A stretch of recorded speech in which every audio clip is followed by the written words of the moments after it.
How's it going, everybody? Coming to you today, we're going to be looking at the Smith & Wesson M&P 340 chambered in 357. If you follow my channel, you know I've done several reviews around the J-frame and the LCR. I'm a fan of the 442. The 442 is a great gun. It is the sibling to this, the little brother, if you will. It's rated for 38 plus P. This one's rated for 357. They're the same size. This one does have a white dot night sight, whereas the 38 just has, or the 442 just has a ramp. This one you can shoot full house 357s. You can shoot 38 plus P or regular 38s, whichever one, you know, is your fancy. I picked this gun up used. I plan on making this my carry gun for the majority of the time. I used Amazon hockey tape to wrap around to give me a little bit better purchase, because I know that 357 is going to kick out of this. So today we're going to kind of look at my first thoughts, first shots, if you will, with the M&P 340 and 357. Gun weighs under 14 ounces. Ought to be a handful. I've got some reloaded 38s that are little pussycats. I've got some 38 plus P, and I've got a couple of different loads of 357 for us to shoot through it. Target is set up at 5 yards. I'm not worried about speed. I just want to kind of get a feel for the gun, get a feel for the recoil, because I know that there's going to be a dramatic amount of recoil with the 357 and a package that weighs 13 ounces. So enough talking, let's get shooting. We're going to start off today with I've got everything kind of in some speed loaders here. We'll start off with some lead pussycat little 38 reloads. I want to say these are something like 800 feet per second. Real weak, little putts. So we'll start with these and we will move our way up. So again, 5 yards with the M&P 340, and let's get shooting.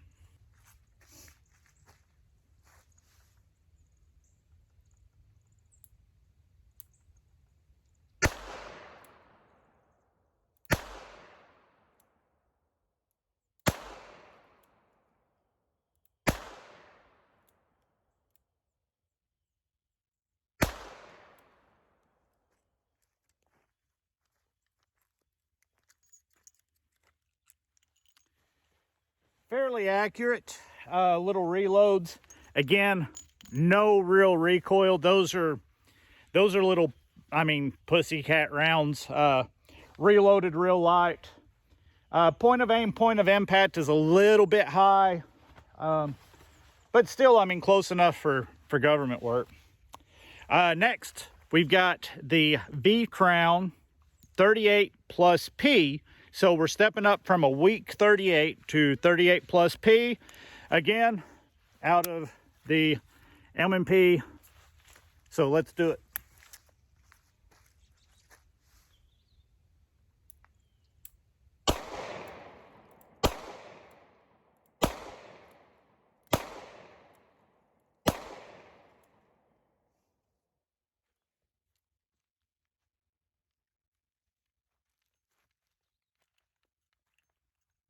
Again, not bad. Accuracy, point of aim, point of impact's a little bit off, a little bit further off. I was hitting lower with these. So the real weak ones were a little high, 38 plus Ps, a little low. Again, no real felt recoil. Next, we're going to be doing some 357 Fiocchi range dynamic. These are full house. I believe they're 143 grain, 142 grain, something like that. But these are full power 357. So let's get to it.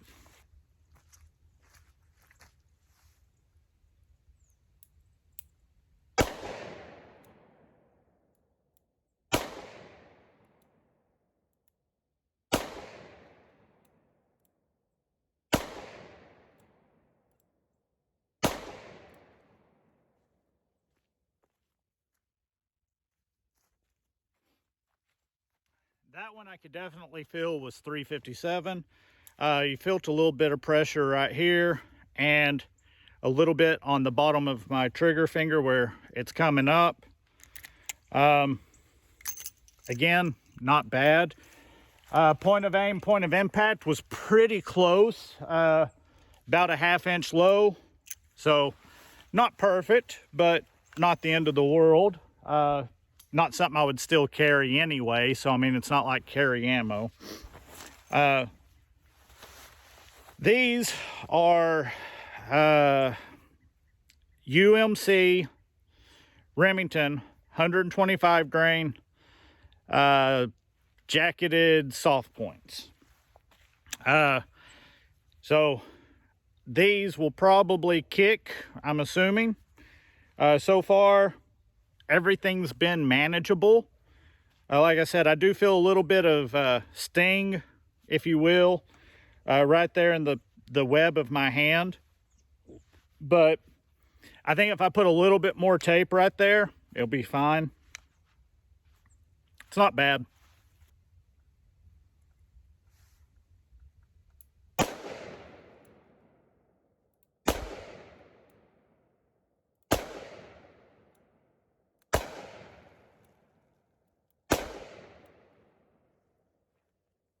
Those were pretty hot. I flinched pretty good on those. I could definitely feel them. Again, right here in the web of the hand. Show you the gun is empty, clear. Yeah, you can feel those. I need to put a little more padding right here. And on the bottom side of my trigger finger, which again, show you that it's empty. Whenever I depress the trigger and the recoil comes up, it's pushing against right there. You know, everybody had talked about just how this thing was like a wrist breaker. And I mean, it stings a little, but it's not the end of the world. And, you know, the 38 plus Ps were nothing. The Fiocchis were nothing. Those last ones were pretty hot, in which I think you'll see that in the muzzle blast. But, yeah, not bad. Again, you know, I wasn't really shooting for accuracy. I was just kind of shooting. But they all did relatively well. When I wasn't throwing them, that is. Oh, the 38 plus Ps, no, 38 plus Ps were down here. They were low. The reloads were the ones I hit actually in the bullseye. The first set of 357 and then those last ones. So, I mean, it's not bad. That's definitely manageable for first time shooting. And we'll put up a new target and try to work a little bit of accuracy next. Okay, this time we're going to be shooting from about the 7-yard line. I've got 38 special, my little reloads that are little mouse farts, a standard 38 special round, 38 special plus P, 357 range dynamic, and then lastly 357 V Crown. On my 357 V Crown, that will only be a 4-shot group.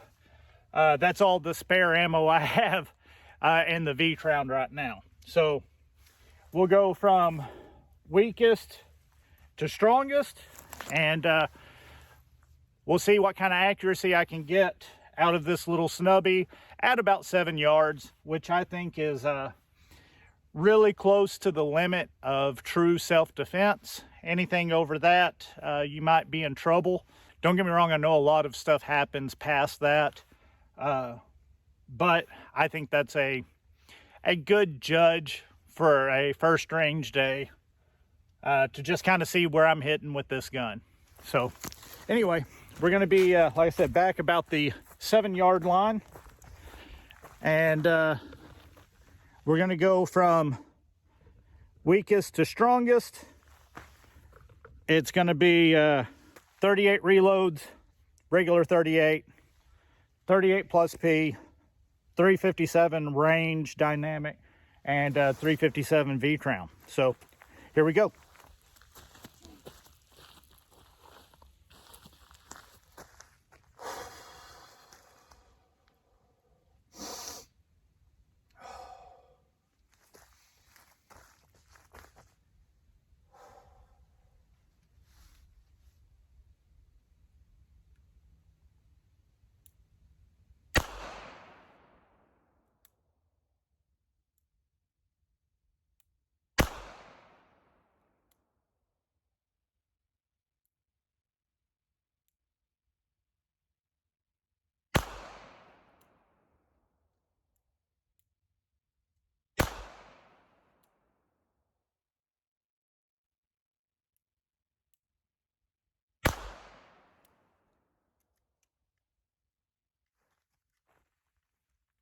not too shabby.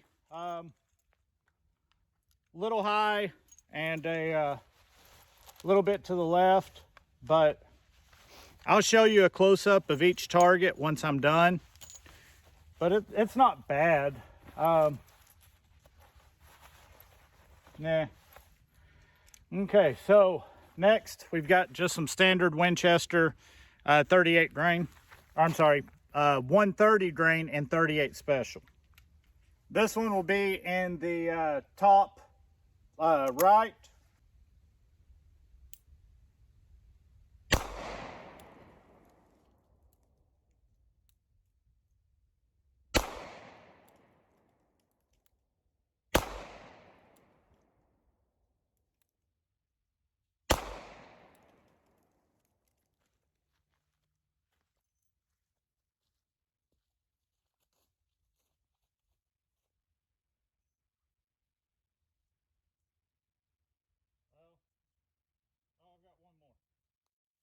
I couldn't figure out where all the bullet holes went. I didn't realize I had shot. I thought I'd shot all of them. I've still got one to go.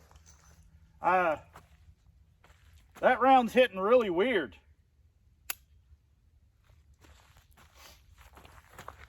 Scoot back here to my 7-yard line again.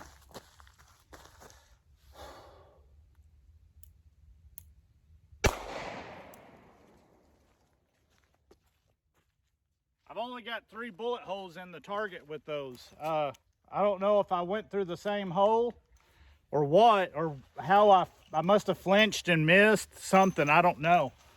But I've only got 3 holes, so I'm not for sure. Next, we're going to be doing the Plus P V-Crown. These little guys right here. Let's see if you can see that. Plus P. And these will be at the bottom left.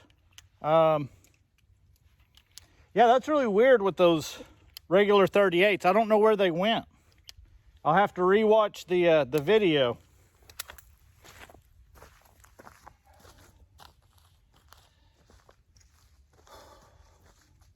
Again, V-Crown Plus P, bottom left.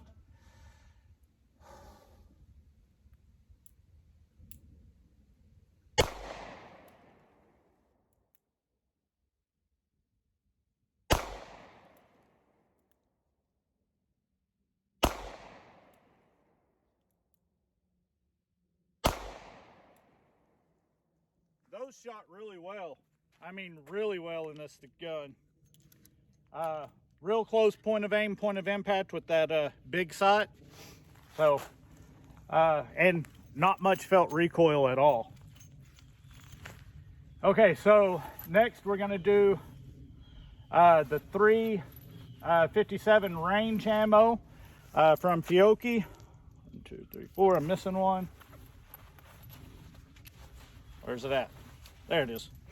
Fiocchi Range Dynamic 357. Going to be aiming at the bottom left. I'm sorry, bottom right. Bottom right.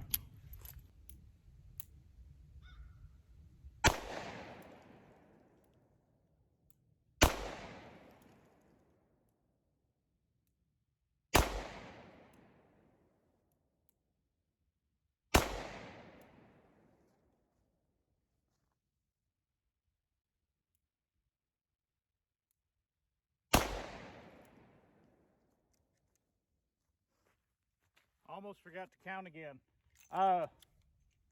More felt recoil, not bad. I think on those I was anticipating and I was pushing down. On the ones I didn't flinch, I hit right at point of aim, point of impact. But I did kind of, I think I was kind of of that 357. So lastly, we're going to shoot the 357 V-Crown. Again, I've only got 4 of these spare. So this one will just be a spare, or a 4-shot group, not a 5-shot group. And I will be aiming at the center target, 357 V-Crown.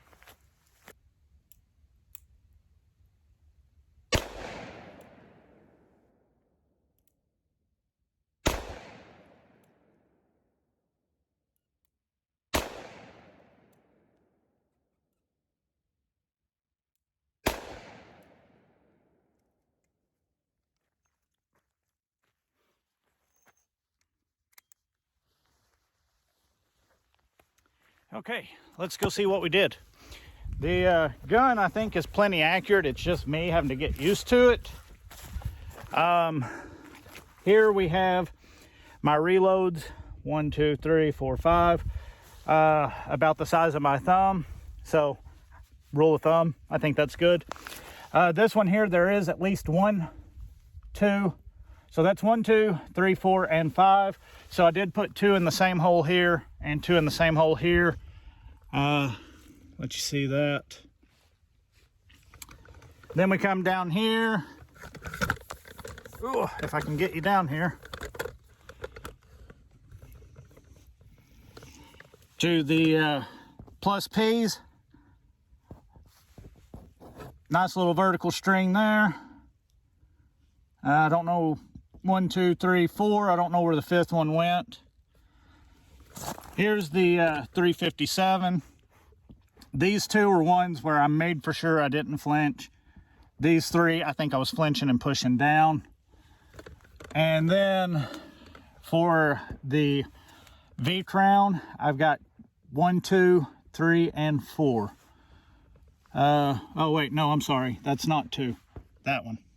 So I've got 1, 2, 3, and 4. So I obviously did not keep the 357 as tight as the 38s, which, I mean, I guess that's kind of to be expected out of a lightweight gun like that. That's why most people don't shoot full house 357s in these little J frames, even if they're set up for it, or they'll get the reduced flash, reduced muzzle velocity type. But my reloads aren't bad. 38 special, not bad. Plus P was good. These are good if I would control my flinch, and I believe these are good if I control my flinch as well. So all in all, I really like the little gun. I do have to do more work with it myself. I have to get better with it. But that's kind of the thing. Anytime you take on something this small and that powerful, you're gonna have to get used to it. And the only way to get used to it is to shoot and train. And if you're not shooting and training, you're not gonna hit, just like what I just showed you. So anyway, make sure you get out there, make sure you train, make sure you shoot. I really like the gun. 357. The only ones that were, I would call a pain, were the those UMC 125s. The V-Crown 125 didn't kick as bad. The 142, 143 Range Dynamics, those didn't kick bad.